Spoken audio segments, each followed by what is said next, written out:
Здравствуйте, дорогие друзья! Каждый человек в своей жизни задается вопросом: а кто такой я? И как понять, что происходит со мной, что происходит с моими близкими, и как объяснить все эти явления? И как вообще отличить, кто я настоящий, а где продукт деятельности моего сознания?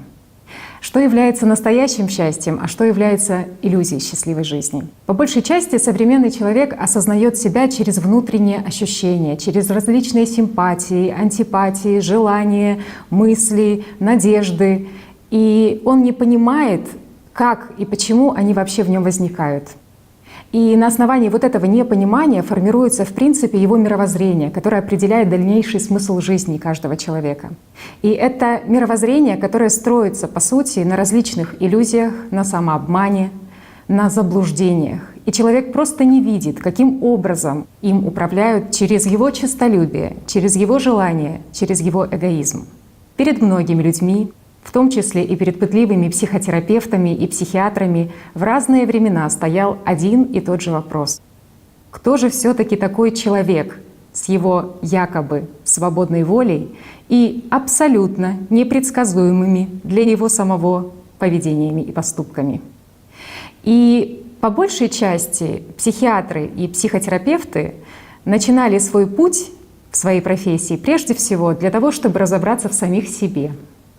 И их работы — это попытка понять самих себя через наблюдение за другими людьми. И поэтому их труды — это не аксиома, их труды — это не последняя инстанция, это не точная математика психиатрии, это всего лишь их наблюдение, это всего лишь их точка зрения, это всего лишь их философия и их понимание того, как устроена структура человека, кто такой «я», и как это «я» взаимодействует с общественным «я».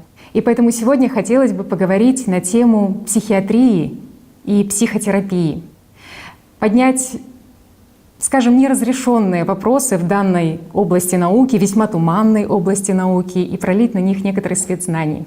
На канале АЛЛАТРА ТВ есть цикл программ, которые посвящены этой теме. Это «Игра профессионалов», в рамках которой психиатры, психотерапевты, психологи из разных стран мира и просто небезразличные люди пытались поднять некоторые вопросы, неразрешенные в этой области. Спектр вопросов очень широк, от неразрешенных вопросов науки до феноменов, на которые также современная наука пока еще не дала никакие ответы.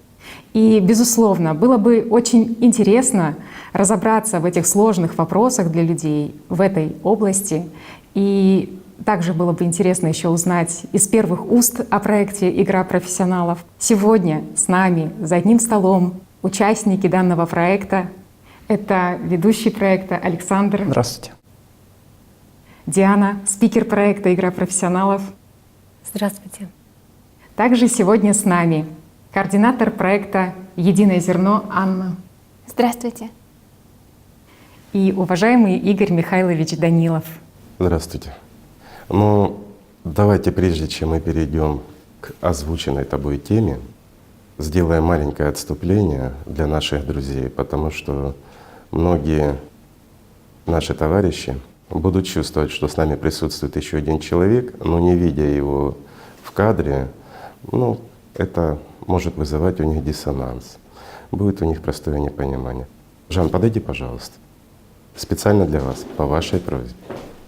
Показываем, что она с нами. Поздоровайся с нашими друзьями. Здравствуйте. Как видите, Жанна с нами, все нормально, никуда не уехал. Я извиняюсь. Пожалуйста, продолжим.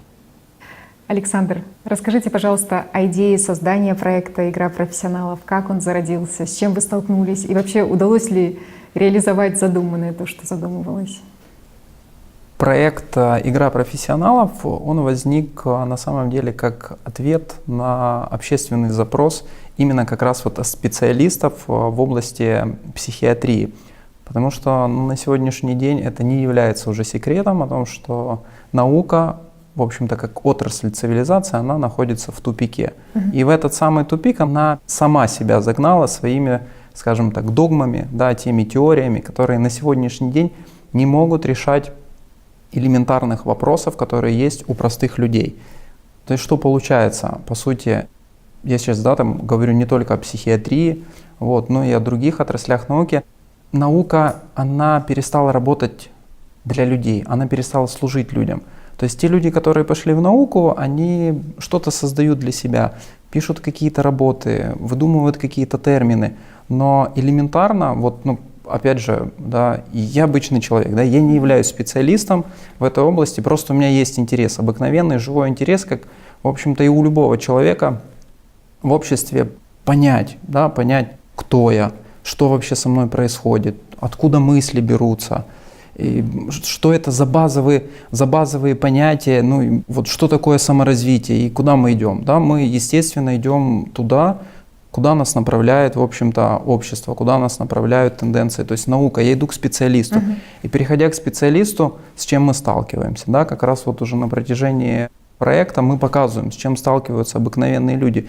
Вместо четких, простых ответов человек получает сложные диагнозы, да, вот достаточно большой список медикаментов, которые ему нужно получать, ну или может как финал смирительную рубашку. И это факт, к сожалению, на сегодняшний день. И об этом говорят сами специалисты. Поэтому уникальность проекта как раз заключена в том, чтобы дать новый толчок. И вот именно вот этой науке, психиатрии, которая призвана помогать людям, дать возможность развиться заново. И вот как раз специалисты, которые обратились в общественное движение «АЛЛАТРА», они пришли с запросом: мы понимаем, что-то не так, мы понимаем, что мы находимся в каком-то болоте и топчемся на месте. Но уже когда специалисты стали знакомиться со знаниями, с исконными, они поняли, почувствовали, что что-то в этом есть, что вот здесь, возможно, есть те ответы, которые на сегодняшний день мы просто-напросто не можем дать себе и потом уже нашим клиентам, простым людям, которые к нам приходят, и пациентам. А форматом, скажем так, общения было принято процесс, да, там, так называемой игры. Им на сегодняшний день часто пользуются физики. В этом формате любой специалист без угрозы для своей профессиональной репутации, неважно, то ли он молодой, только начинает свой путь, то ли он уже, наоборот, достиг каких-то высот и имеет звание. Вот в этом формате он может высказывать любые идеи, любые гипотезы, и вот это позволяет, скажем так, вот этот мертвый камень немножко столкнуть. Вот мы это взяли за основу, за гипотезу. Мы взяли знания, изложенные в серии книг Анастасии Новых, в передачах с вашим участием, и начали пробовать. Начали задавать вопросы в первую очередь сами себе, начали задавать вопросы друг другу. И, по моему мнению, да, получилось достаточно интересно. Да, понятно, что у зрителя есть свое мнение. Но передача актуальна и затрагиваются многие серьезные вопросы на сегодняшний день. Это правда. Единственное, что, извините, немножко покритикую, вы уж простите, нет глубинного понимания того, о чем говорят специалисты.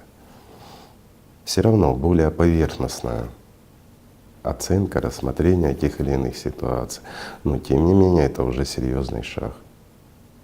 Говорит, маленький шажок для вас, но большой шаг для человечества. Перефразирую знаменитую фразу. Но это действительно так. Поэтому действительно данный проект, он очень интересен, важен.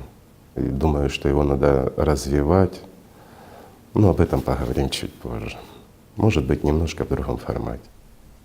Совершенно верно. Даже сами участники проекта отмечают это, и это видно даже вот после каждой передачи, которую мы выпускаем, мы общаемся потом, и даже сами специалисты, Диана с легкостью подтвердит, о том, мы понимаем, что проблематика обрисована, что вот где-то как-то около мы находимся того. Обозначены цели. Да. Но больше все-таки разговора идет о наблюдаемом, о следствии, но упускается сама причина. А людям в первую очередь необходимо решение задач. Им нужны простые ответы на их сложные задачи. Нужно вот это зерно, которое даст всходы. но немножечко оно как-то вот чуть-чуть упускается. Опять-таки, с одной стороны, очень хорошо, что это широкое обсуждение, много специалистов, но часто это все превращается в разговоры.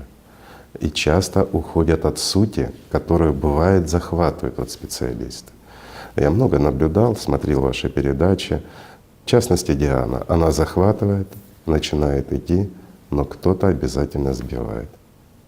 Есть упущение здесь небольшое. Поэтому это нормально, это естественно для таких передач и в вашей попытке.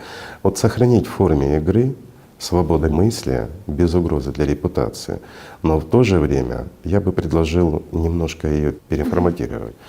Ну, скажем, в таком плане не множество специалистов, а вот, к примеру, как ведущий и специалист. И приглашаете уже тех, кого считаете нужным для обсуждения той или другой проблемы, но более углубленно.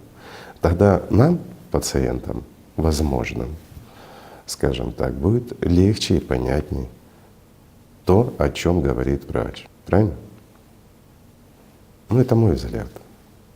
Я понимаю, конечно, и этот формат можно сохранять.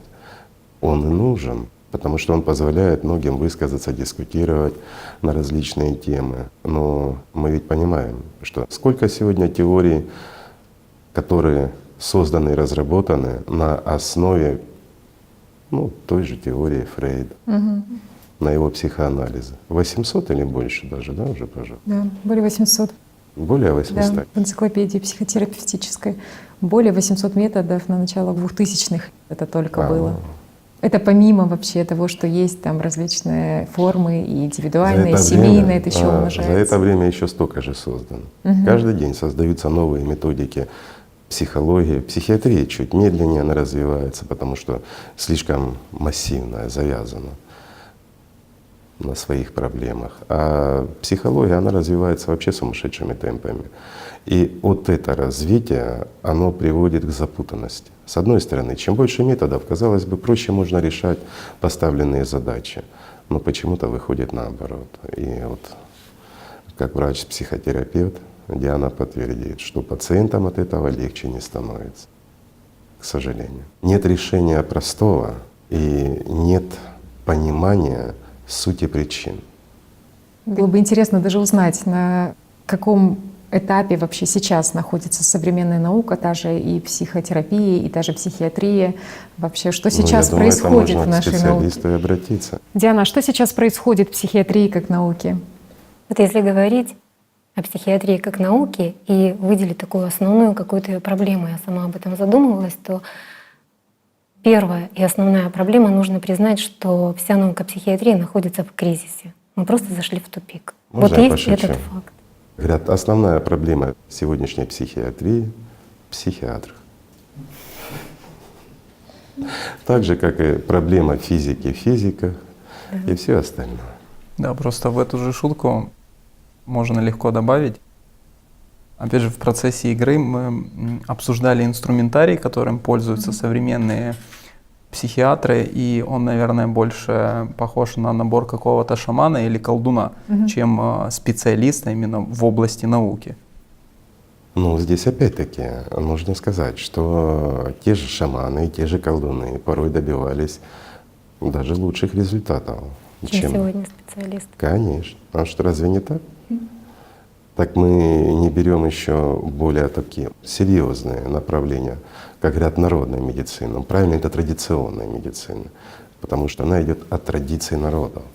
А современная медицина, которую называют традиционная, это современная медицина. А вот традиционная — это традиционно. Если мы возьмем знаменитые, я думаю, все знают, насколько впечатляющие результаты, порой даже загоняя науку в угол, дают такие народные медицины или традиционные, правильнее сказать, как китайская медицина, тибетская медицина. Но также ж Да. все наслышаны, все знают об этом. Поэтому шаман с бубном порой тоже неплохо. Эффективнее. Да. Порой эффективнее. Во всяком случае, меньше различных препаратов и более, скажем, легче переносятся последствия данной терапии для самого пациента. Ведь опять-таки не секрет, какие осложнения порой дают неправильно подобранные методы терапии при том или ином заболевании, особенно психическом заболевании. Но опять, что значит заболевание? А заболевание ли? Если мы возьмем ту же область шизофрении, да, сколько на сегодняшний день? 2% населения страдает шизофренией. Шизофренией. Официально. Официальные А данные. если неофициально, еще больше. Те, кто недообследованы, те, кто убежал от доктора или Те, кто не постеснялся к нему доверяют, сходить. да. Да, Совершенно правильно. стереотипы. А давайте приведем простой такой пример. Основной критерий постановки диагноза шизофрения какого? Состояние психоза.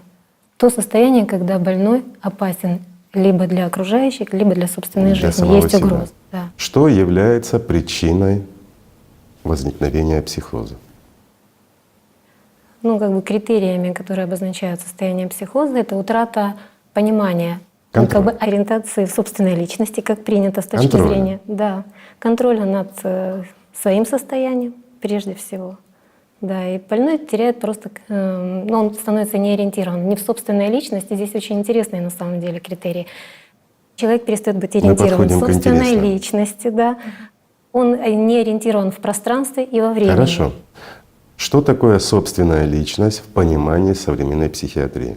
О, Это самый интересный Хороший ключевой вопрос, да. И один из самых спорных и неоднозначных, как утверждают сами Подождите, специалисты. если вопрос у нас идет спорный, и психиатры не приходят к общему мнению, Не согласован до сих пор. так, а как тогда устанавливается диагноз, если человек теряет то, чего не знают специалисты?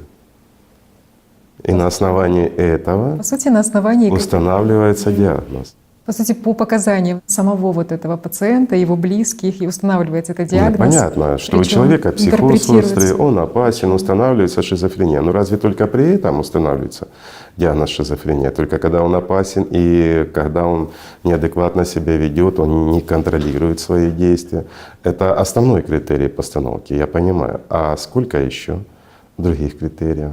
Или только в этом случае сейчас устанавливается? В этом случае просто чаще всего это вот те 2%, Это которые когда- дает статистика. это Он когда попадает в поле зрения психиатра. Попадает в поле зрения в момент обострения. Да.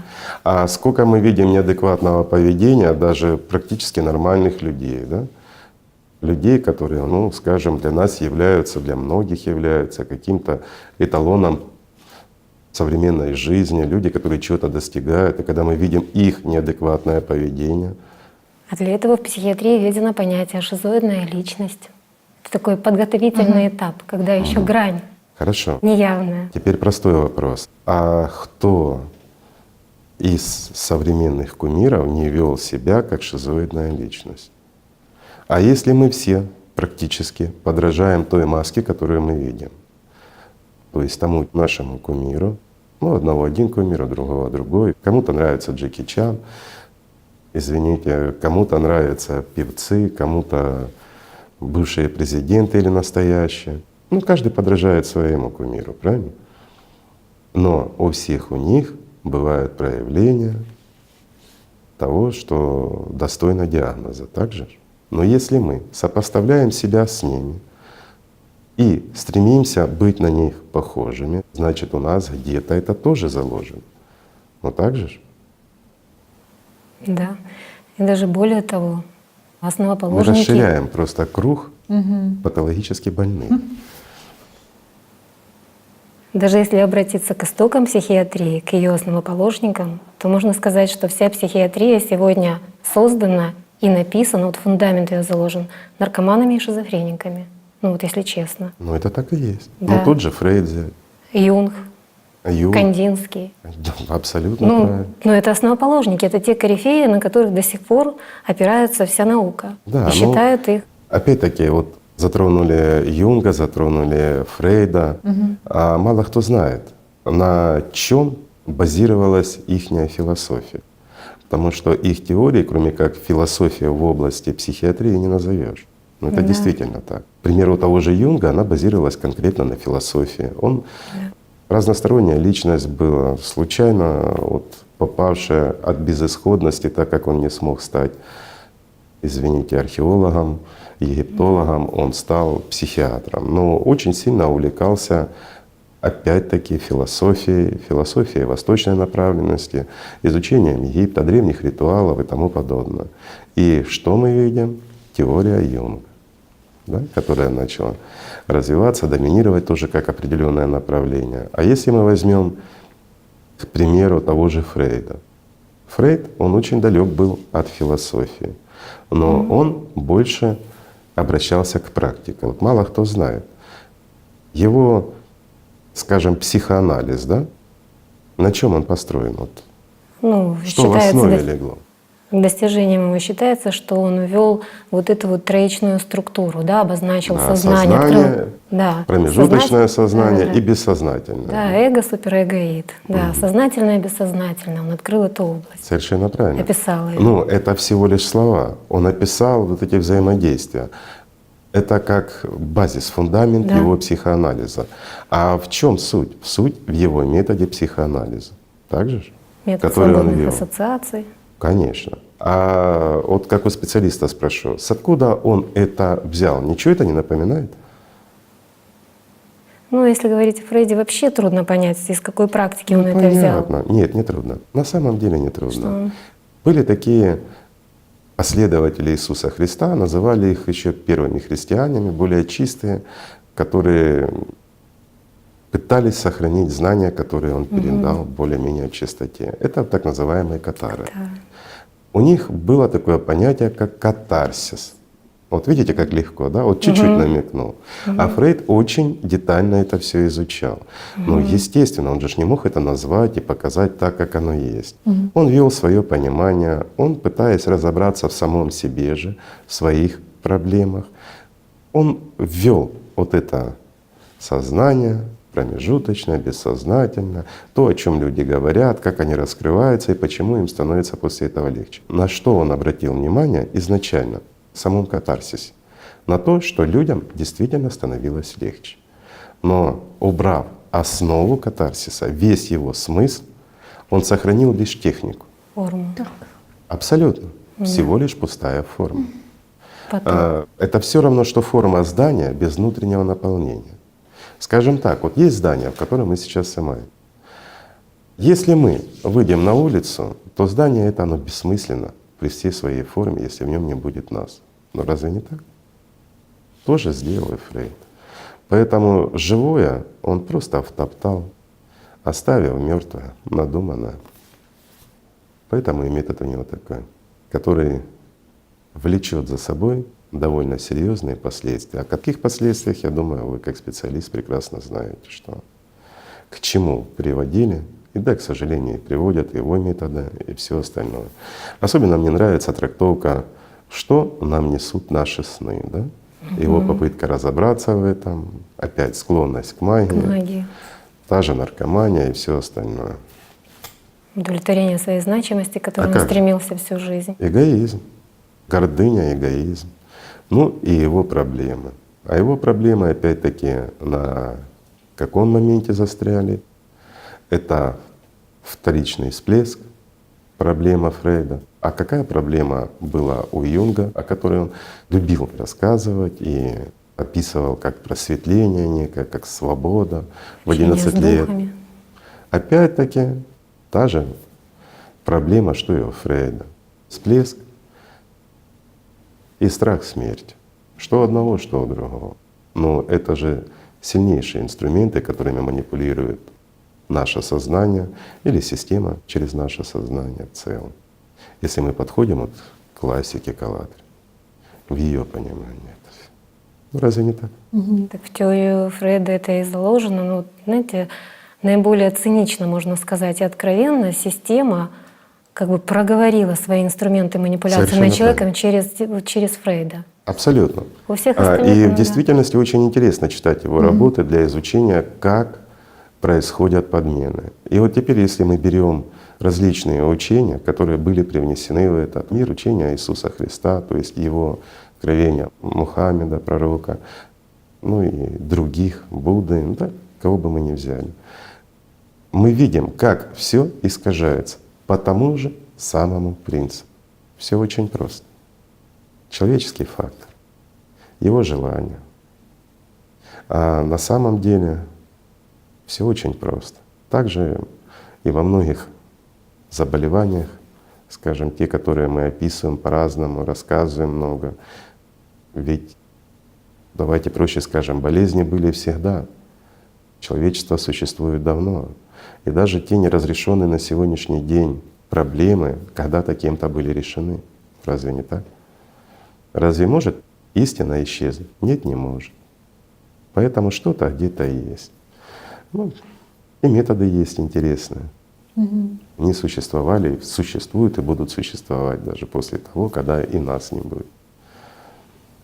Интересно, что получается, что благодаря вот этому зерну истины, который был заложен и в тот же психоанализ, именно и продвигалось вот это, и привлекательно для людей. А То есть оно также и распространяется только благодаря вот этому зернышку, и Вот, люди же чувствуют, что конечно. что-то не так. Вот да, с нами что... сегодня координатор Да. проекта «Единое зерно» Анечка наша, да?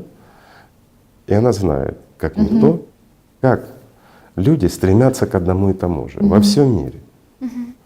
И у всех одна цель — это мир, любовь, дружба, это свобода и счастье, то, что ищут люди. Разве не так? Да, действительно так и есть. Сейчас уже это знают тысячи участников движения «АЛЛАТРА» по всему миру, которые активно проводят социальные опросы, интервью и с людьми, представителями разных и национальностей, вероисповеданий. И когда ты общаешься с человеком и спрашиваешь действительно, что нас объединяет, к чему мы все стремимся, то ответы со всех концов мира одинаковые. То есть люди действительно везде говорят о том, что нас объединяет то, что мы все люди, мы все хотим быть счастливыми. У нас у всех есть душа, очень многие этот момент тоже говорят. То есть очень часто люди, озвучивая, что нас объединяет, называют в первую очередь связанное с духовной составляющей человека. И понимают, что все мы хотим мира, что никто не хочет нигде никаких раздоров, распри, депрессии и так далее. Все хотят, чтобы к ним хорошо относились, хотят жить в коллективе, в обществе, где царит дружба, взаимопонимание, мир. И это ты на разных языках слышишь от людей разных континентов и национальностей, и понимаешь, насколько это всем близко, насколько это просто, и что сейчас, глядя на то потребительское общество, в котором мы сейчас живем, понимаешь, что где-то такое ощущение, да, что как нас где-то обманули, сказав, что просто как сейчас какие-то другие, да, мол, ориентиры царят, хотя в действительности, заглянув внутрь каждого, ты понимаешь, что внутри человека живут совершенно одинаковые ориентиры и одинаковые устремления. И это приводит к пониманию тому, насколько важно сегодня все, что делается участниками движения «АЛЛАТРА», игры профессионалов, которые проводятся на разные тематики, на тематику психологии, экономики, климата, потому что это все помогает нам, как обществу, понять, какими настоящими ценностями и ориентирами мы хотим и можем жить. То есть, что имеем полное на это право. Можно вопрос? Вот проводится много игр, проводится масса социологических опросов. И это показывает, что все люди хотят одного и того же. Все чувствуют и понимают, что нас обманули, как ты говоришь. Так нашли того, кто обманул или нет? Что это за негодяй такой? Сознание, оно себя, мне кажется, оно себя прячет искусственно через все сферы, через в том числе, да, и психологическую сферу. Вот теперь простой вопрос психиатру. Нормально ли человеку сомневаться в собственном сознании? Это не диагноз? Как человек может изучать свое же сознание? Как сказал один ваш коллега, говорит, это как? Сознание наблюдает за сознанием. Это, говорит, не патология ли? Отдельный диагноз психиатрический. Совершенно правильно. И сразу стоят, что у нас? Препоны. То есть для того, чтобы человеку научиться видеть, для того, чтобы ему обрести свободу, понимание и убрать вот этого врага, да не человеку, а человечеству в целом, ему нужно преодолеть еще и, скажем, массу различных диагнозов, да? Опять голос в голове. Это диагноз шизофрении? Конечно. Один из основных симптомов. Вот, слышите, дорогие друзья, один из основных симптомов — голос в голове. А теперь честно поднимите руку, кто не слышит голос в голове. Не надо лгать. Без прекращения. Если кто-то не слышит, то он абсолютно подконтролен тому, кого издревле называли демоном. Настолько он отвлечен, или же наркоман, или алкоголик. Настолько озабочен внешним, что вообще не думает ни о духовном, ни о себе, ни как личности, и никогда не наблюдал, кто вкладывает ему мысли в голову. Только такой человек может не слышать голос в голове. А с остальными, со всеми, вот эти голоса различные разговаривают. Разве у психиатров нет голоса в голове? Постоянно. И попробуй еще отделаться от него. Добиться, чтобы он хоть на минуту замолчал, хоть на мгновение Вот замолчал. интересно, да, друзья мои, получается? У психиатров голос не замолкает. А если у нас хоть однажды он возник, они нам диагноз ставят. Несправедливо. Я еще хотела добавить, что в таком случае диагноз надо ставить всем, кто писал древние учения по всему миру, потому что мы в «Едином зерне» активно сейчас исследуем тему дуальности, что в принципе понятие о том, что в человеке есть некая составляющая, которая его обманывает, вводит в ложь и в различные негативные последствия, есть во всех религиях. Мы причем не Совершенно только правильно. с книг, мы Знаете, о персонально чем общались сейчас с говорит представителями. Анна? Анна сейчас говорит, что ваши пророки, они тоже могут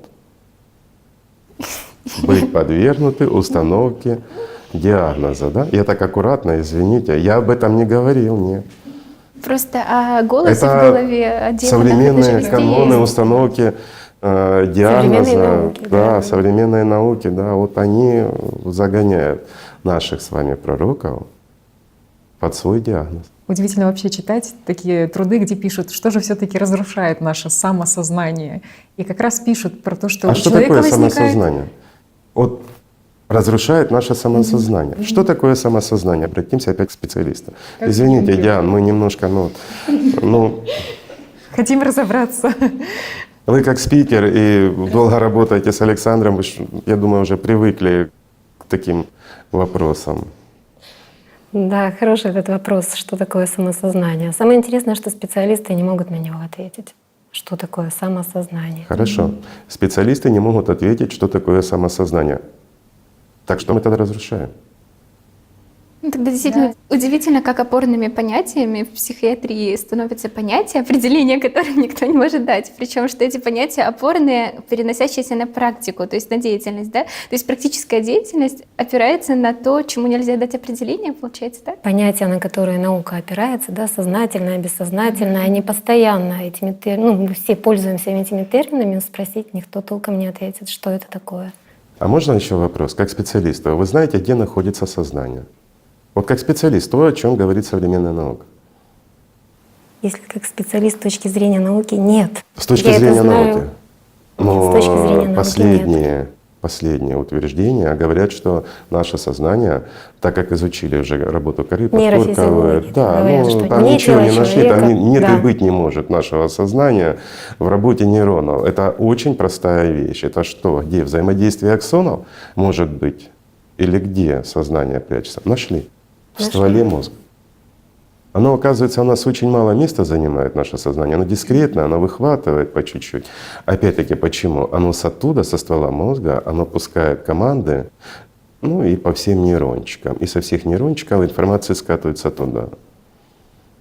Это наподобие, как раньше были телевизоры, лучевые, с кинескопами такие.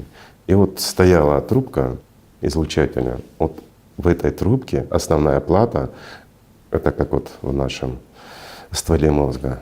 Вот это и было сознание, а все остальное — это проекция от них.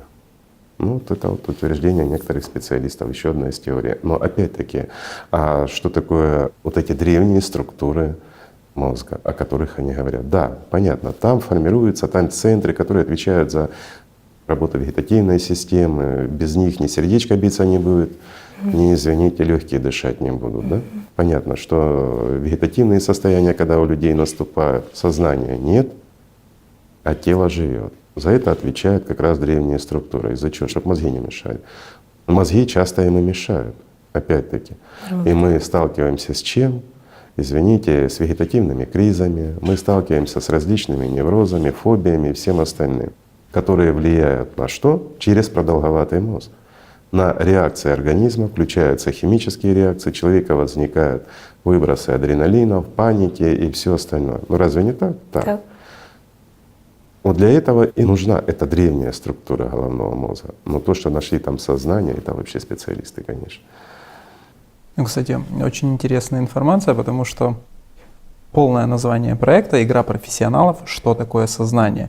И вот как раз именно сами участники, специалисты Они сказали буквально на первых наших встречах о том, что определение сознания является основополагающим в психиатрии. И вот пока не будет нормального, вразумительного, да, можно сказать, истинного ответа на этот вопрос, развития у этой науки просто нету.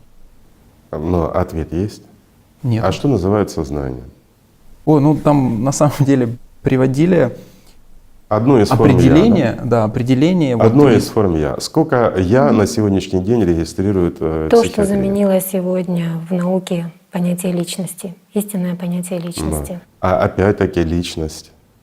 Что такое личность? С точки зрения науки, первый комментарий, который можно найти, это очень сложное и неоднозначное понятие. Вот с этого начинается комментарий. Так, опять-таки, но они же говорят что-то. Личность, вот берем труды психиатрии. Вот простой вопрос. Как определяется личность? Ведь часто и густо. Личность, личность и личность. Что такое личность? Вот хоть какое-то определение они же дают? Дают. Во-первых, это понятие постоянно взаимозаменяется. Личность, субъективный объект, индивид и вот эти вот такие путающиеся между собой Хорошо. взаимозаменяющиеся. Что такое характер? Характер — это то, что определяется Что? волевыми качествами человека. А разве это не личность? Тогда нужно подойти, как понимается понятие воля в науке. Ведь воля в науке, она А привязана. что такое воля в науке? Вот, это она я была- не хочу, но делаю. Значит, я имею волю. С точки зрения науки, воля вообще привязана к мыслительным процессам, и она как объяснительное такое понятие Когда была мысль меня введена. заставляет, даже если я не хочу, я делаю. Да, я Так, стоп. могу. Мы опять зашли в тупичок. Мысль меня заставляет. Я понимаю, что мне нужно сделать шаг. К примеру, мне нужно сделать шаг в холодную воду. Но какая-то часть внутри меня говорит, что это тебе ни к чему.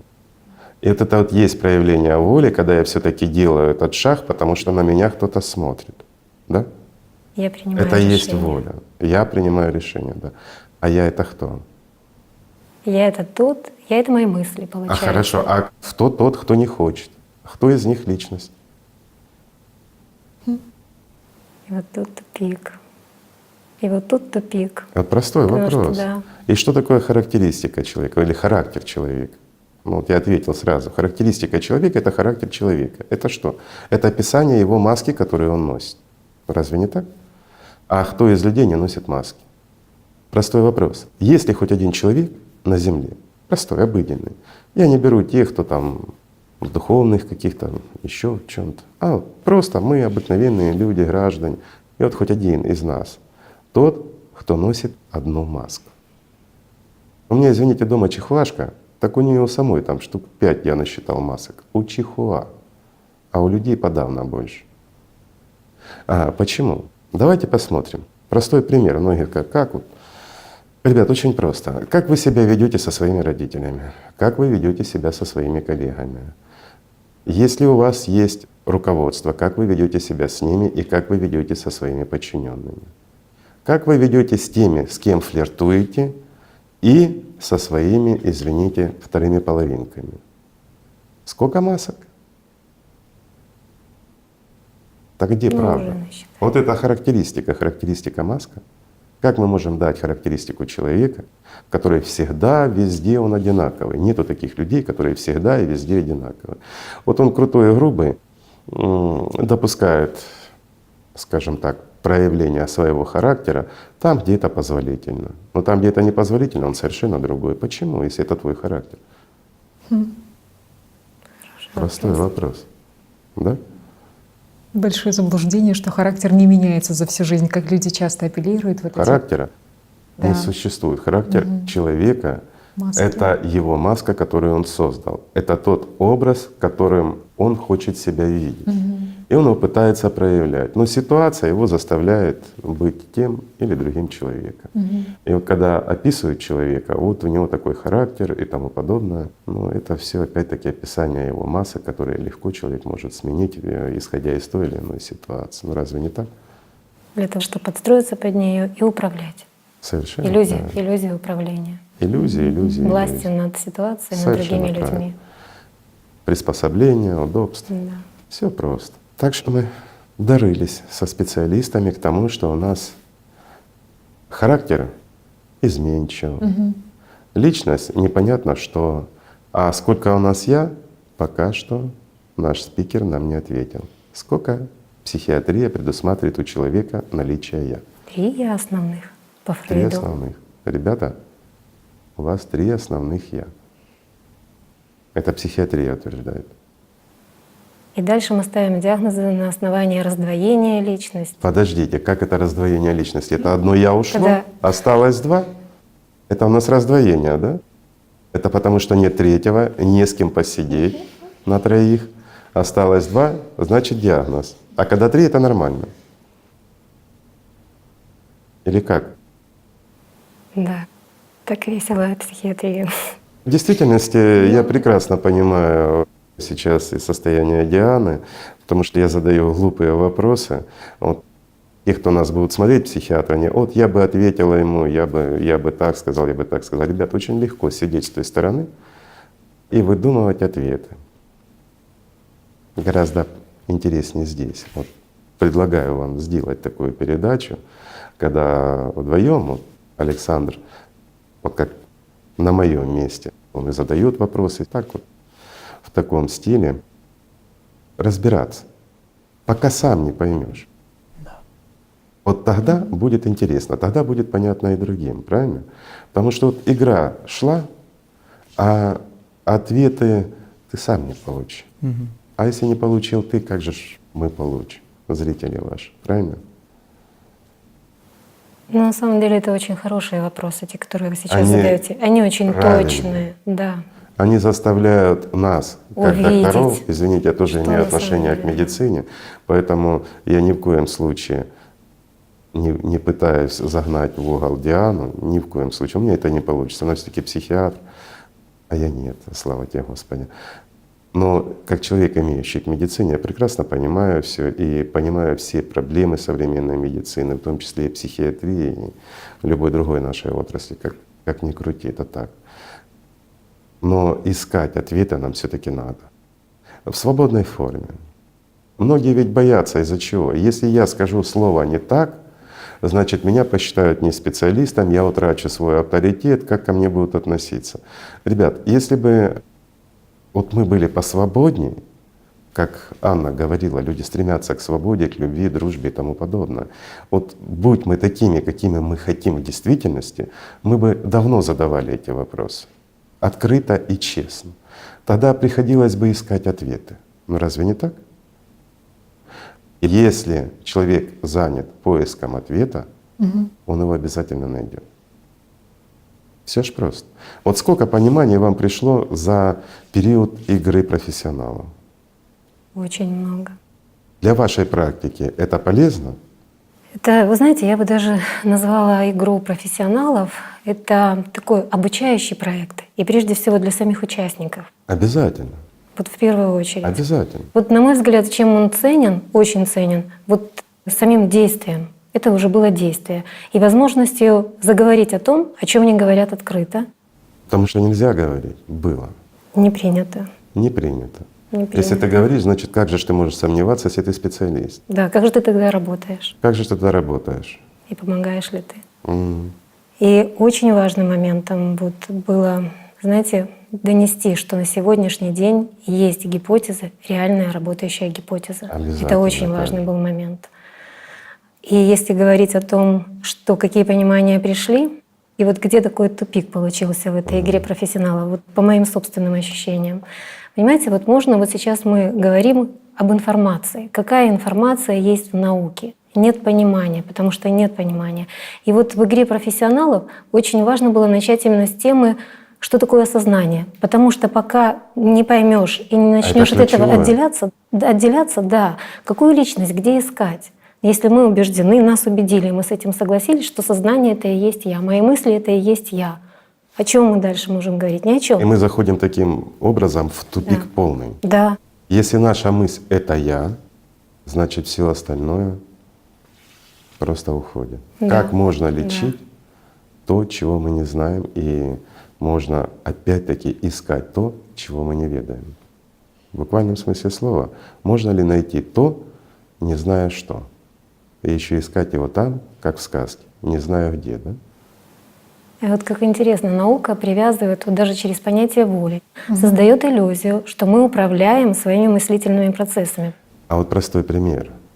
В древних религиях говорилось, что человек волей не обладает. Не обладает. Он обладает свободой выбора. Он сталкивается с двумя волями.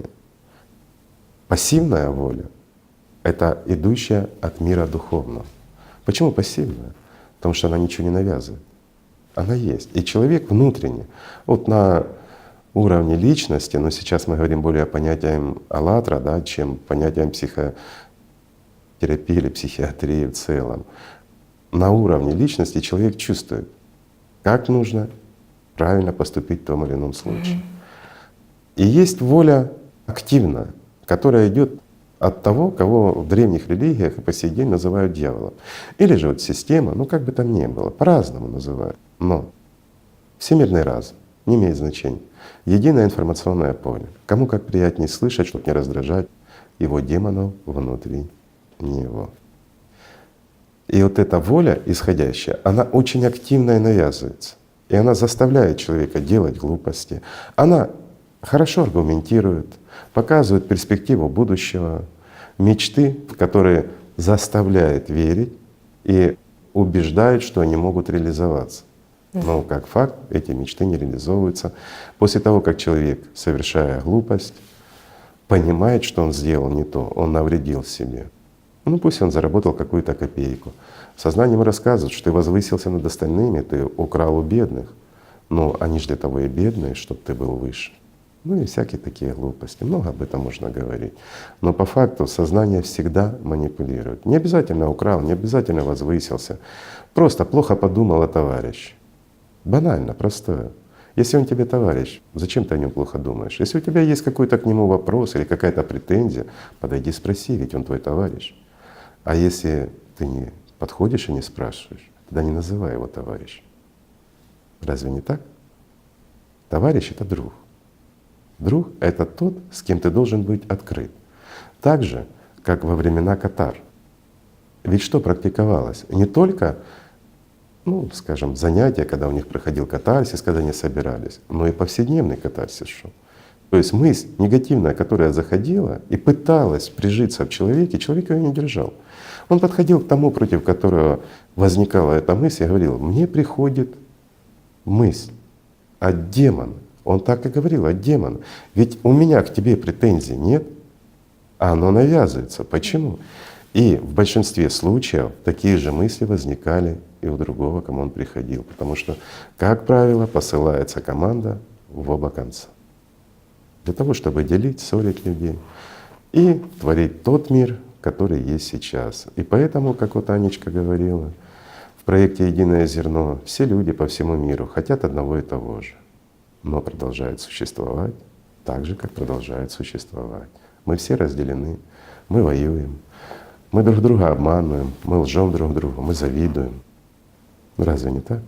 Мы стремимся возвыситься над кем-то для того, чтобы получить разочарование. А скажите, разве кто-то, достигнул максимума, он стал счастливее? Ну, я имею в виду, стал президентом страны, или как Александр Македонский завоевал большую часть мира, да? Или как Гитлер, он же завоевал много. Он стал счастливым. И где его счастье, и где он? А счастье может быть временным? Не может. А в древних трактатах религиозных писалось, что счастье — вещь постоянная. Оно не может быть дискретным. Вот просто не может быть. И все люди это чувствуют, знают и понимают. Так же, Шанна? Да, конечно, счастье — это одно из главных таких понятий, которые люди называют, озвучивают. И тут вот сильно было интересно, что до этого я спрашивала еще Дианы, есть ли в психотерапии понятие счастья как такового, его там нету. Есть понятие, да, адекватного комфорта или что-то в таком ключе, хотя счастье — это же Удовлетворенности ситуации. Да. Или же покоя, скажем так, когда человек находится в состоянии покоя, его все удовлетворяет. Вот это вот одна из описаний того же счастья. И ты понимаешь, почему? Потому что сознанию ему неведомо это состояние, оно его не Конечно, может неведомо. описать, потому что счастье — это как раз и есть вот это понятие самое близкое вот к личности, к тому, кто я есть истинный, то есть я настоящий, живой. Это же и есть то, как ты это можешь описать счастье, а при этом сознание никаким образом не может классифицировать или описать, нащупать, что это такое. Для него это как, ну, этого не существует. Но при этом люди-то это чувствуют, то есть здесь понятия уже играют второстепенную роль, ведь первостепенную роль играют сами чувства людей по всему Конечно. миру, которые Но есть. сознание ненавидит людей. И вот в этом феномен. Часть человека, то, что идет от духовного, мы опять возвращаемся к дуальности человека, она стремится к единению, к любви, к общему миру. Но другая часть, которая идет от демона, она всегда эгоистична, она хочет славы, она хочет возвыситься, она хочет манипулировать, она не хочет работать, но хочет много получать. И она всегда ненавидит людей, она всегда разделяет.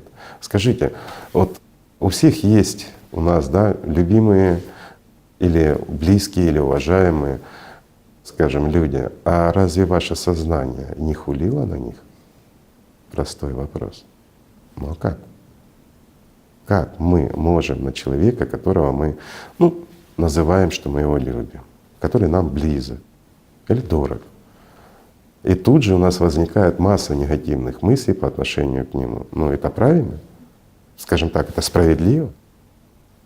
Да, это можно объяснить с позиции психиатрии, психологии, многого другого, да, методом, детства. ну, травмами, да, травмы детства и многое другое. Но это неправильно. Такого не может быть и не должно быть. Потому что ты понимаешь, что очень много вот этого, ну, заблуждения людей, ну, действительно из-за того, что люди не знают об этой дуальной природе. Потому что ты понимаешь, что когда есть знания, то ты, ну, как защищен в том смысле, что Анечка, ты можешь… знаешь, в чем проблема? регули- Проблема не в том, что люди не знают. Знают. Сколько у нас людей в исламе, в мире? Больше миллиарда. Больше миллиарда. Сколько у нас людей в христианстве? Ну, тоже очень много. Мне кажется, там… Больше миллиарда. Сколько людей в буддизме? Ну и в других религиях. А в каких из этих религиях не сказано о дуальности человека? Везде сказано. Так ты говоришь, люди не знают об этом? Но они как-то на Вы практике знаете или это не не знаете? применяют. То есть И это вот знание, оно здесь как теоретически ответ. есть, наверное, но скорее оно не в практической области Вот находится, а в ответ ты теоретической. сейчас и озвучила, что знания есть, практики нет. Никто не хочет этим заниматься, изучать, практиковать и все остальное. Почему? Простой вопрос. Сознание не разрешает. Так что такое сознание? Сознание — это я. Я сам себе запрещаю духовно развиваться, я сам себе запрещаю обрести жизнь. Так получается? Или это не я? Хорошие вопросы для психиатра. В игре профессионалов мы как раз пришли к пониманию и, надеюсь, по крайней мере на примерах наглядно показали, что сознание — это агрессивная структура по отношению к Очень. человеку. Это Она зверь внутри токсична. тебя. И мы даже, вот вы… Это токсичные программы. Да. Это маньяк-убийца внутри каждого Абсолютно. человека. А почему? Простой вопрос, вот как специалисту, честно ответьте. Почему маньяков-убийц у нас, в общем-то, единицы? Но сидит в каждом. Есть сдерживающий механизм какой-то, до которого мы опять же точно так же мы не добрались, мы не нашли. Я его не Совершенно знаю. правильно. А вот это крайне интересно. Ведь те же маньяки-убийцы, у вас была даже передача по этому поводу, они сами были в шоке от их состояний, и они ничего не могли противопоставить тому, кто ими управлял. Простой вопрос, да, виноваты эти люди, в действительности они допустили возможность влияния собой. Но так же самое это может повлиять на любого человека, если к нему придет эта сила. То есть мы приходим к пониманию существования третьих сил. Это уже метафизикой попахивает. Так, вся Ваши психиатрия. коллеги сейчас Да. нам уже начинают диагнозы ставить. Но это нормально. Нет, вообще вся психиатрия, она как бы напрямую столкнулась с невидимым миром. Обязательно. Она не могла не столкнуться. Или, скажем, с его проявлениями Сколько неявными. специалистов, ваших коллег, подходили вплотную до метафизики, пугались и отскакивали в сторону. Отскакивали, да. И начинали открещиваться, что этого не может быть. Почему? За что они боялись? Ведь они сталкивались с правдой. Удобное место, на своем рабочем месте. Ничего больше не сдерживал. Личный авторитет, доход и уважение коллег. Стоит как раз против правды. Приспособление. По этому поводу была, ну, скажем так, ситуация как раз в процессе подготовки игры на тему страха. Ну, мы накидывали, скажем так, примеры, обсуждали их. Вот, и как раз коллеги Дианы, специалисты, они приводили достаточно, ну, там, хорошие, яркие примеры. И вот каждый для себя определял, о чем бы он рассказал, в чем он разобрался. И вот там приводились разные примеры по поводу там страха общественных выступлений, страха оценки и тому подобное. И так живо шла беседа, пока у нас, опять же, для всех не прозвучал вопрос: а что же все-таки специалистам мешает говорить открыто о тех проблемах, которые есть? Пауза возникла сразу. Ну вот, видимо, это то, что я сейчас озвучил. Это авторитет и все остальное. Там. Но это же оправдание от сознания. Он таким образом пытается оправдать свой страх. Почему он не говорит о том, с чем реально сталкивается? Ну, как бы не поймут, осудят, потеряю рабочее место, авторитет снизится. Да нет, конечно. Ведь каждый, любой понимает, что наоборот, да, ну рабочее место может потеряет, но пациентов станет больше. Почему? Потому что популярность, известность. Ведь, извините, ни Фрейд, ни Юнг, он же не брезговал ничем, да? Они бы, извините, с бубном бегали, если бы была хоть какая-то подсказка, что это работает. Но они же хотели выглядеть ученым, ну такая мода была, вот они и стремились к этому, и показывали свои умозаключения в такой сложной формулировке. И бубен убрали из-за этого, чтобы не упрощать систему. Потому что чем сложнее в науке, тем оно научнее. Но на самом-то деле, вот что стоит за этим? Страх в сознании, которое запрещает. И специалисту достаточно перешагнуть через свое сознание. Но а если он верит в то, что сознание — это он, как же он может перешагнуть сам через себя? И что начинается?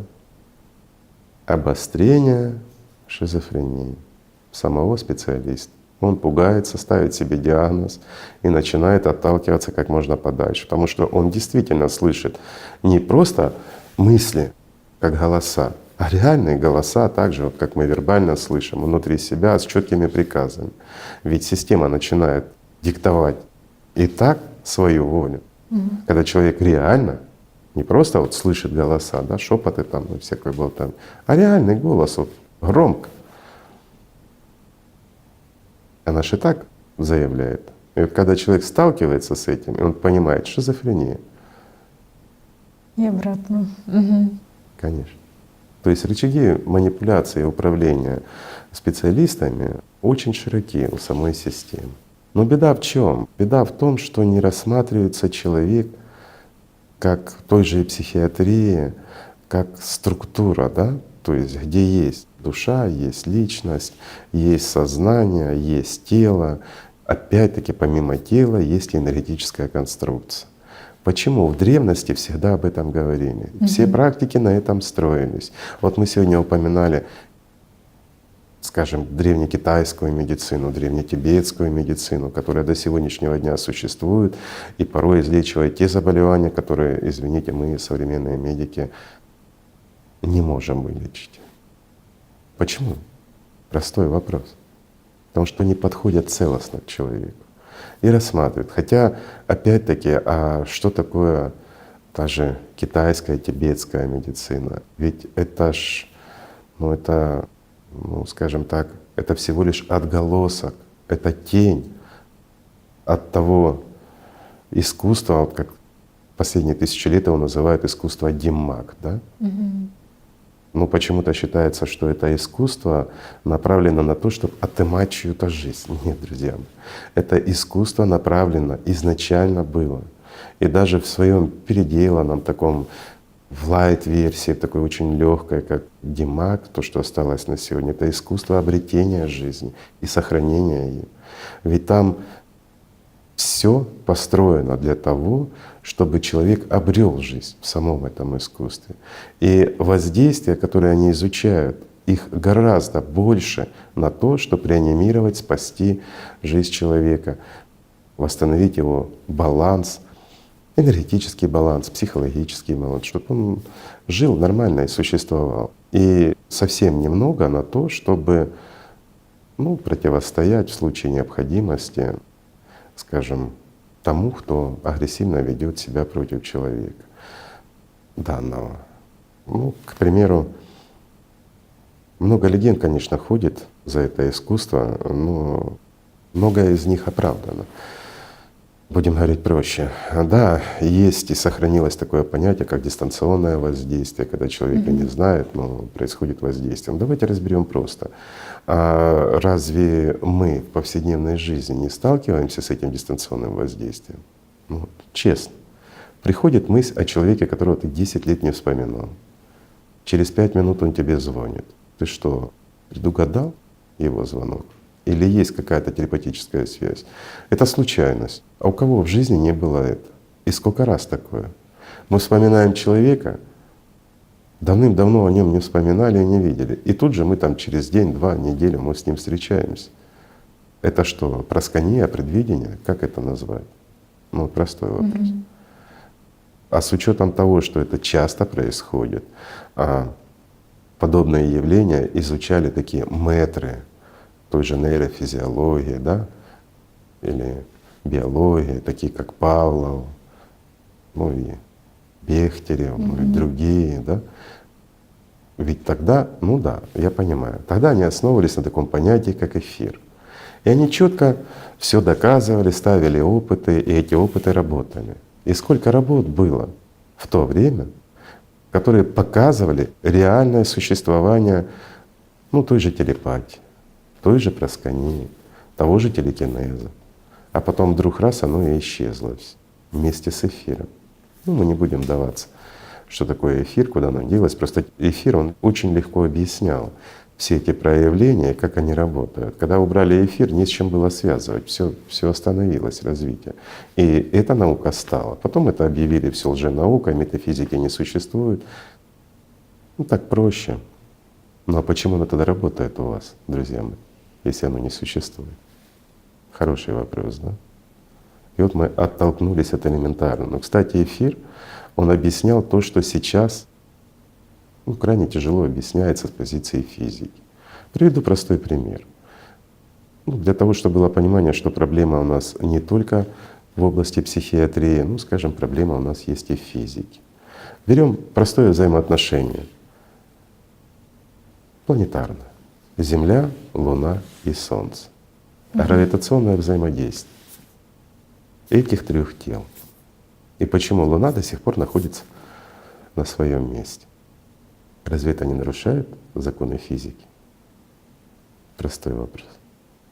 Исходя из всех законов, как бы мы ни крутили, я понимаю, центробежные, все это не то.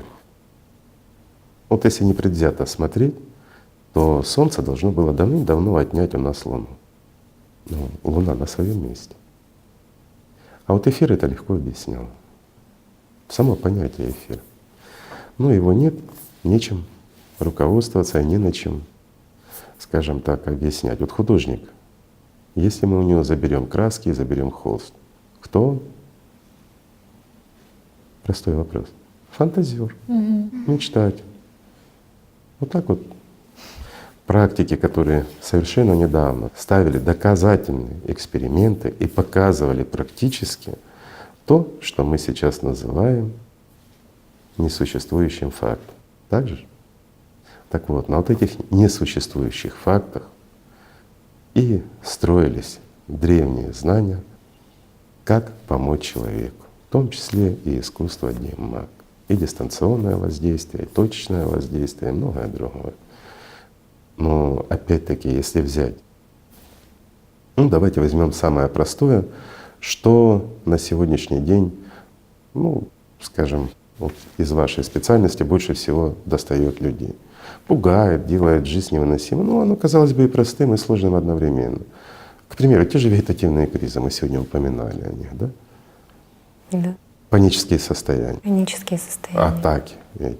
Очень распространены сейчас. Очень. Считается вообще, что 5% населения земного шара страдает ими постоянно. Но практически ведь каждый взрослый человек на сегодняшний день хоть раз в жизни, а порой далеко и не раз, испытывал эти панические атаки. И опять-таки, чем больше будет развиваться информационный такой, скажем, мир наш, чем больше он будет усложняться информационно, тем чаще будут происходить эти атаки. Все между собой коррелируется и взаимодействует. И вот если мы опять-таки рассмотрим, да, мы обсуждали вот буквально недавно по поводу того, что если мы проведем такую кривую и корреляцию между экономикой, между катаклизмами и развитием, скажем, Депрессии, расстройств различных. да, различных ростом заболеваний психических вашего расстройств, профиля, они растут одинаково. Одинаково. Простой вопрос: а почему? Как это все между собой взаимосвязано? Конечно, можно выдвинуть теории и попытаться это каким-то образом объяснить и доказать, но это все равно ж не покажет истину. Вернемся, ладно, к нашим вегетативным кризисам. Какое лечение на сегодняшний день Вот есть? у меня этот вопрос уже напрашивается. Ведь на сегодняшний день все панические атаки лечат в основном транквилизаторами, антидепрессантами, различными комбинациями. Абсолютно неэффективно, об этом говорят уже все Правильно. пациенты. Ну, Но в считается, основе, что- да, а вот в основе, и все понимают, даже сами пациенты, интересно, что они приходят, говорят: только не говорите мне, что мне нужно научиться переключать внимание. Я уже прошел массу специалистов, мне все об этом говорят. Как? Ага, вот все говорят, это переключать сделать? внимание и Да. тому подобное. Но тут же ваши коллеги утверждают, что паническая атака сама по себе не проявляется. Это является следствием, начиная от пролапса клапана, да, заканчивая болезнями щитовидной железы, оно на чем-то базируется. И благодаря этому срабатывает пусковой механизм, выброс адреналина, что-то должно этому способствовать. И для того, чтобы вылечить, надо найти, что явилось пусковым механизмом. Сколько пациентов, или людей, скажем так, с пролапсом ментрального клапана? Много. А у всех у них панические атаки? Нет. А заболеванием щитовидной железы? Нет. Также, извините, билиарные нарушения, многое другое. Масса, да? Но панические атаки, они возникают и при том, и при другом, и они очень схожи. Так они являются следствием тех заболеваний или чем-то другим? Вот, сегодня все приверженцы биологических теорий как раз в это уже сами уперлись и засомневались. А может быть, все-таки все наоборот? Длительно переживаемые эмоции запускают изменения в теле, а не изменения в теле запускают какие-то эмоциональные состояния. Вот интересный вопрос. Они да? уже начинают его сами себе задавать. Сами задавать. И опять-таки, Да. вот все знают, надо переключить внимание. Почему? Потому что приходит мысль навязчивая, мы чувствуем какие-то изменения, и в последующем это все развивается. Мы доходим до вегетативного криза, мы его получаем, пережили, потом мы его боимся. Раз мы его боимся, он вернется? Ну, конечно, вернется. Да. Опять-таки, что здесь? Получается психологическая составляющая. Так суть панической атаки — это сосредоточение на определенных мыслях. Ее суть в этом. И сами пациенты говорят: как только мне удается переключить внимание, хотя бы временно, все. И даже при встрече с пациентом переключаешь его внимание, все, атаки нет. Но не получается. Нет. Самостоятельно. Разве Да. это способно методом переключения вылечить это заболевание? Нет, только одно переключение. Хотя если бы человек научился, понимал, кто управляет вниманием, Да, тут И было бы умело, намного проще. всё, тогда сразу бы же, да. никаких Скажем так, панических атак вот, нет. одна из древнейших медитативных практик, но она так граничит уже с духовной, называется четверика, и вот она описана в этой книге «АЛЛАТРА». Да? А практиковалась она тысячи лет назад еще. Из-за чего? Из-за того, что человек, зная свою конструкцию, он чувствовать начинал. Еще никакой атаки нет, но он чувствует активность одной стороны, и он тут же может провести действие, которое блокирует или купирует этот кризис, он еще не начался даже. Также это относится ко многим другим факторам. Но опять-таки, а что делать у человека, если начинается паническая атака, и он не может перевести, допустим, свое внимание на что-то или еще что-то? Принимать транквилизатор. Ну, на сегодняшний день, да, ничего другого не Ну, а предлагаю. что дают транквилизаторы?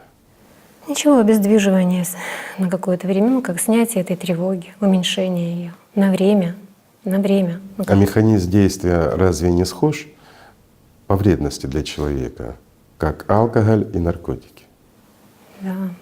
Вот то, о чем мы постоянно забываем, когда мы говорим, что ну, как бы мы можем лечить, сторонники лечения, фармакологического лечения, да, заболеваний, химического лечения, но мы забываем о том, что в побочных эффектах всех психотропных препаратов находится весь перечень психических болезней. Конечно, которые способствуют Да. их развитию. Да, мы запускаем И эти синдром механизмы. отмены гораздо тяжелее, Да.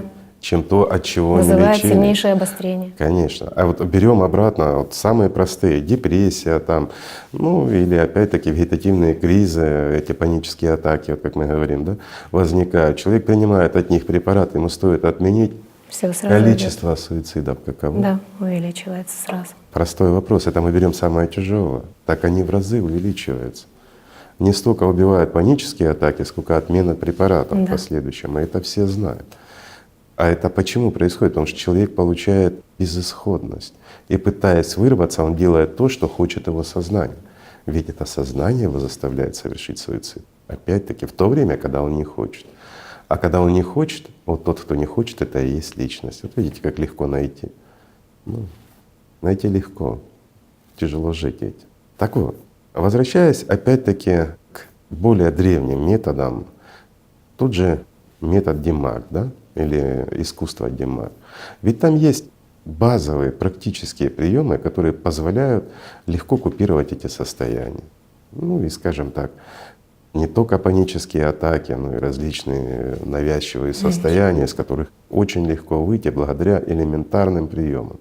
Вот, к примеру, ну это одно из первых, то, что они используют как средство самопомощи для, скажем, избежания как психологических проблем, но также оно более широкого действия. Вот этот первичный такой прием, он позволяет избежать, скажем, тяжелых последствий при отравлениях различными ядами. Причем вот опять-таки поразительно.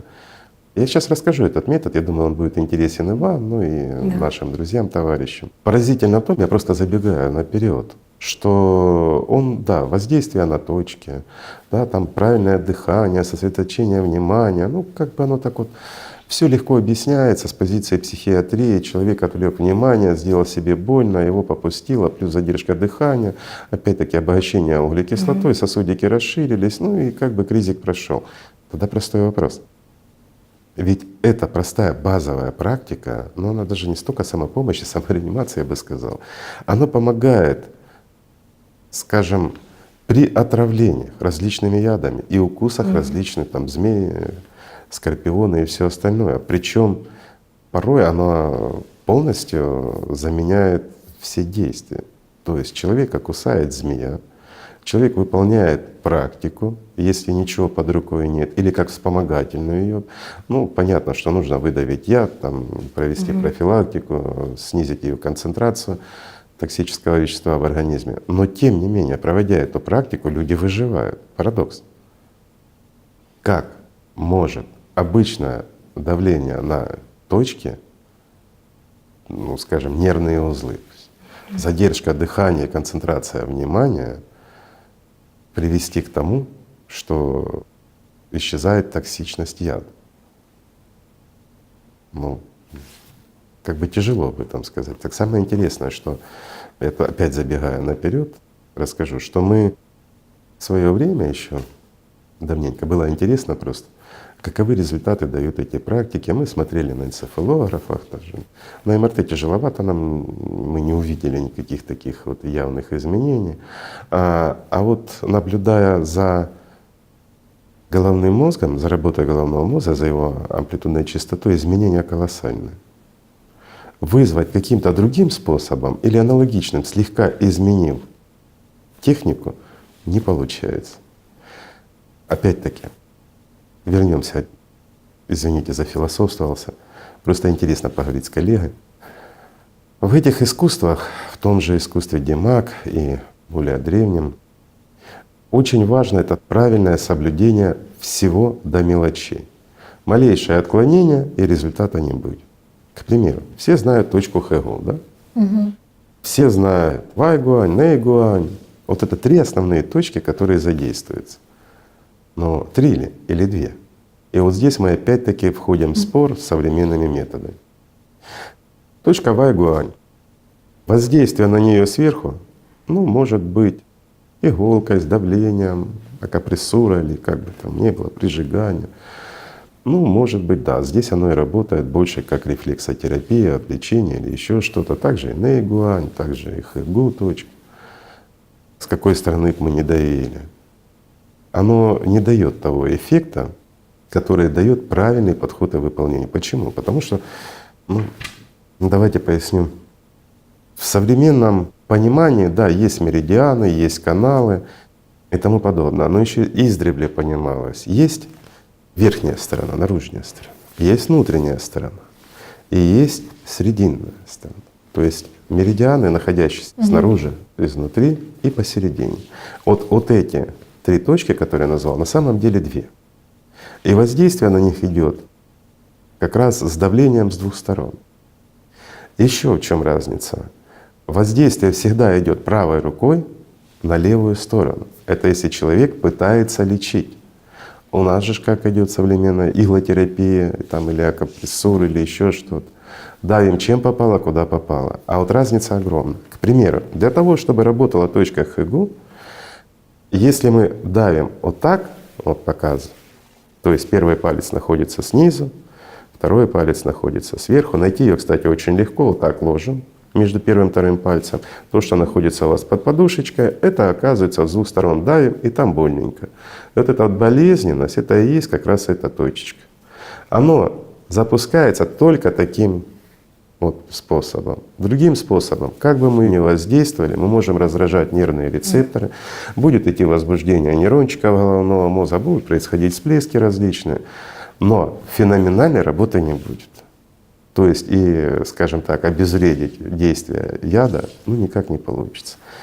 Опять-таки, как же найти точку, вот вернемся к Вайгуань. Очень просто. Берем 3-й, 4-й палец, поднимаем вот так кисть, ложим вот так, вот сюда под запястье, и ложим 2-й палец рядом. Вот то, что находится вот здесь, это называется Вайгуань. С противоположной стороны Нэйгуань. Но когда мы сдавливаем между лучевой и локтевой костью и вот так чуть-чуть вперед-назад находим точку. Вот самая болезненная точка — это опять-таки есть то, о чем мы говорим. И вот эти вот в принципе 2 точки, или по современной классификации 3 точки, и как раз задействовались в том же искусстве Димак или еще для того, чтобы действительно избавиться от вот этих состояний в самом начале, скажем, их приступ. К примеру, человек начинает чувствовать паническую атаку. Все хорошо знают, как она происходит, появляются мысли, что нужно сделать в первую очередь, вот, исходя из данного метода. Все очень просто. Поясни, расскажу. Еще раз повторяю, очень важно не попутать. Если вы зажмете вот так, эффекта не будет. Если вам повезет, будет эффект плацебо, или же сработает действительно задержка дыхания, сосредоточение, и все остальное, и просто болевой синдром. Вот так сжимаем. Указательным пальцем сверху, большим пальцем или первым пальцем снизу. Это первое, что делается, но оно делается совместно с другим еще. Вот расскажу технику по порядку. Просто акцентирую на точках, чтобы проще понять и как правильно сделать. Выполняется данный метод. Первое, что необходимо. Нашли эту точку, поставили пальчики, не давим. Потом делается глубокий вдох, выдох и задержка дыхания идет. Можно с легким вдохом, но или же выдох, или легкий вдох. Легкий поверхностный, без глубокого. Задержка дыхания. Сосредоточение взгляда идет на кончике носа. Исключительно на кончике носа. Нельзя, и вот здесь важный момент, опять-таки, нельзя отводить взгляд от кончика носа. Задержали дыхание, сосредоточились на кончике носа и максимально до порога терпения сдавили вот эту точечку Хэгл. Продолжаем с открытыми глазами следить за кончиком носа, держим дыхание, сдавливаем и считаем 12 секунд. То есть временной промежуток, который на современный счет равен 12 секундам. После этого закрываем глазки, послабляем сдавление, то есть убираем ручки.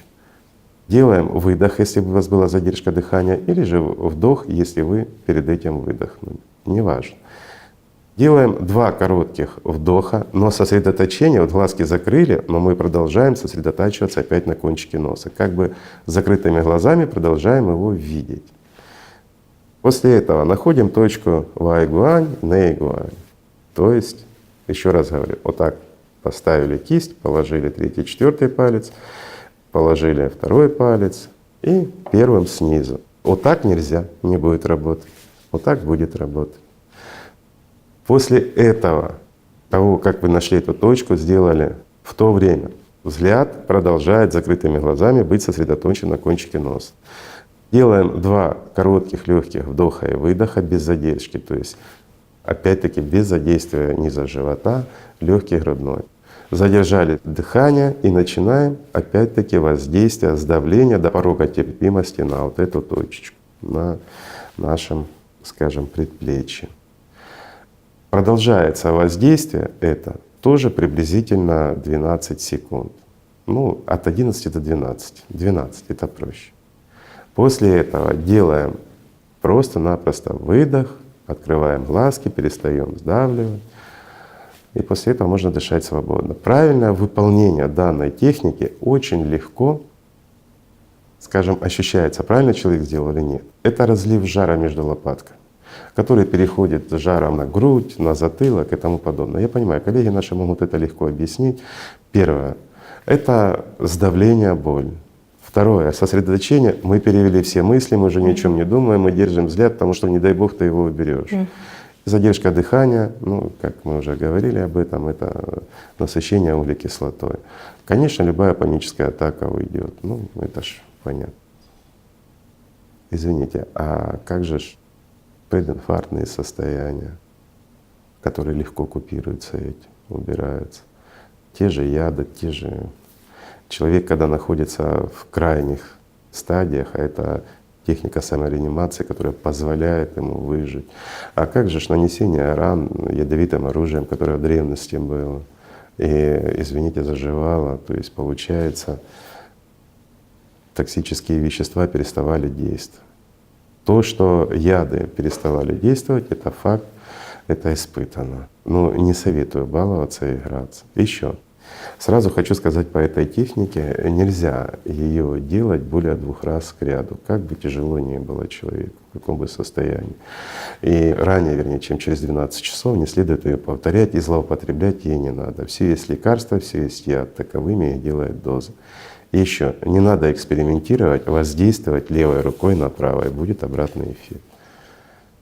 Это тоже правда. И вот мы замечали много, да, я немножко отвлекусь, как люди здороваются.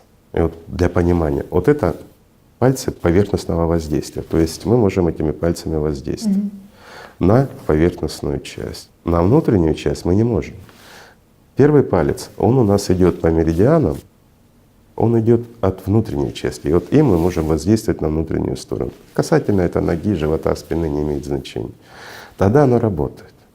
Но работает с такими мелочами. Неправильно задержал дыхание, неправильно отвлекся, посмотрел, и уже происходит сбой.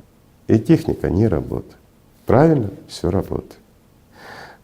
Вернемся к простым воздействиям. К примеру, за Димак заговорили, просто интересно. Вот люди здороваются, дай ручку, пожалуйста. Вот все знают, здороваются. И вот смотрите, насколько интересно, что воздействия вот эти при здоровании, говорят, вот люди могут воздействовать каким-то. Не могут. Почему? Потому что то, что должно работать, поверни, пожалуйста, так, здесь, оно находится здесь. То, что должно работать здесь, оно находится здесь. И говорят, вот эти вот секретные давления, это все в кино работает. Но в Димак часто использовались другие приемы. И мы часто видим, как определенная организация, которая ввела это все, ну это уже, ну хотя давно уже, несколько тысяч лет существует, оно вело особые рукопожатия. Мы это наблюдаем по Закрывать телевизору. сверху, да, какой.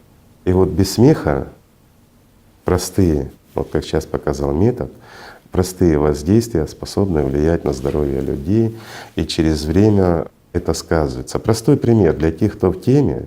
Если бы вот этот легкий метод из такой самореанимации знал бы человек один, который в свое время был, я бы даже сказал, не просто известный, это была легенда, он бы не умер в 1973 году от отека головного мозга. То есть, ну, те, кто знает, те поймут. Почему? Потому что есть методы не только реанимации, но и методы воздействия, которые могут вызвать различные заболевания. Но еще раз говорю, это не основа ДИМАК. ДИМАК, он для другого создан. И вообще история ДИМАК, она очень интересна. Где-то первые упоминания о нем идут уже, если мы берем по записям, ну где-то около 1000 лет назад он впервые начал упоминаться. До этого было то же самое, называлось по-другому, но более расширенно. Вот ДИМАК — это уже такая лайт-версия путей старого ламы. Это так называлось то искусство, которое называется сейчас ДИМАК. А еще за 1000 лет до этого оно называлось «Три шага Гаутамы». Вот смотрите, какая вот. Но 3 шага Гаутамы, оно включало в себя еще больше знаний, чем включалось уже в путь старого ламы. То есть получается, мы не развиваемся, а утрачиваем за годами. Вот 3 шага Гаутамы тоже интересно. Ну, в принципе, для того можно об этом поговорить, не давая сильно подробностей тем, кому это интересно. Ну а будет знают многие, поэтому нам, пожалуй, и не стоит сильно углубляться в эту тему. Но я думаю, людям будет интересно, почему такое название, из откуда оно взялось. Мы можем сегодня найти в буддийских источниках о том, что когда молодой Гаутама искал сокровения, просветления, он находился еще в поиске, скажем, своего озарения, просветления. Он отправлялся за пределы Индии и посещал Тибет, Алтай. Не просто так посещал. Он искал Шамбалу, но об этом можно еще найти, что он искал. Но то, чего мы не найдем, и то, что его последователи стерли в корне, это то, что в Шамбалу его не пустили. Ну как это? Будду и не пустили в Шамбалу, поэтому это убрали и затерли. Но то, что вот он совершал свои такие вот вояжи, это было. И самое интересное, что даже в преддверии Шамбалы в Беловоде, на Алтае, его пустили с 5-й попытки. Но это не говорит о том, что он был такой вот нехороший. Наоборот, из-за его настойчивости, искренней внутренней чистоты его не просто пустили, его ознакомили со знаниями Аллатра, его более того, его ознакомили даже с наукой Беляо Цзы, или же, как по-другому оно звучит, учение Белого Лотоса. И вот это вот Аллатра и Белый Лотос, они легли в основу и явились тем инструментом, благодаря которым в последующем Гаутама стал Буддой. И эти знания, вот так, какие они были, какими он их получил, он передавал при жизни своим ближайшим ученикам. Те на протяжении практически 100 лет передавали своим ученикам. Но не прошло и 100 лет после ухода с отсюда Гаутамы, как вообще понятие знания Аллатра исчезает. А такое понятие, как учение Белого Лотоса, оно большая часть отбрасывается за непониманием, зачем оно нужно. Оставляется только практическое, то, что можно было применять тогда и с учетом развития. Ну это как раз вот методы различные, воздействия, немножко тайны знания, немножко метафизики. Это все называется 3 шага Гаутамы. И оно идет по миру. А то, что было Аллатрой, оно почему-то настолько исказилось, переделалось, усложнилось, В общем, переделали все, да, нельзя, как всегда, исказили, но опять-таки, вот сейчас многие подумают, ну, как всегда, вот исказили. Ребят, а на самом деле тому, что привнес Будда, и практически 100 лет после него оно продержалось в чистоте, в этой цивилизации человеческой это рекорд. Действительно. После Иисуса было переделано все сразу. При пророке Мухаммеде начали уже, он еще Жизни, да. и еще при его жизни все переделывать и искажать. Так что на самом деле вот источники привнесенные, которые были, не имеет значения с откуда и как, но то, что даровалось людям открытым текстом, искажалось все гораздо быстрее. Да, это он лидер на сегодняшний день, дольше всего продержалось. Так что здесь есть и плюсы свои. Видите, как все интересно. Не так все просто. Так интересно другое, что да, вот переначали, все изменили, а тем не менее знак АЛЛАТРА и белый лотос до сегодняшнего дня остаются доминирующим в буддизме. Даже буддисты не знают почему. Ну, много теорий, рассказов, а по факту все просто. И интересно другое, что в том же Беловодье, как знания АЛЛАТРА, так и учения белого лотоса, как при молодом Гаутаме были, так и до сегодняшнего дня остались. Неизменно. Интересно это, конечно, все, но вот через почти 100 лет 3 шага Гаутамы, да, началось. Потом где-то еще около 500 лет прошло, появилось уже 3 шага Гаутамы ушли, появился путь старого ламы. Ну, практически 1000 лет было вот это учение. А потом уже ушло и это, и появился так называемый Демма. Ну такая вот история жизни человеческой. Но на самом деле все просто. Методы простые, воздействия простые, но не рабочие, а на работу. Казалось бы, банально, да? То есть вот мы сосредоточились, задержали дыхание, это за метод, который показывает, надавили на точки. А если рассмотреть более шире, что происходит в действительности с человеком в это время, с его позиции энергетической конструкции.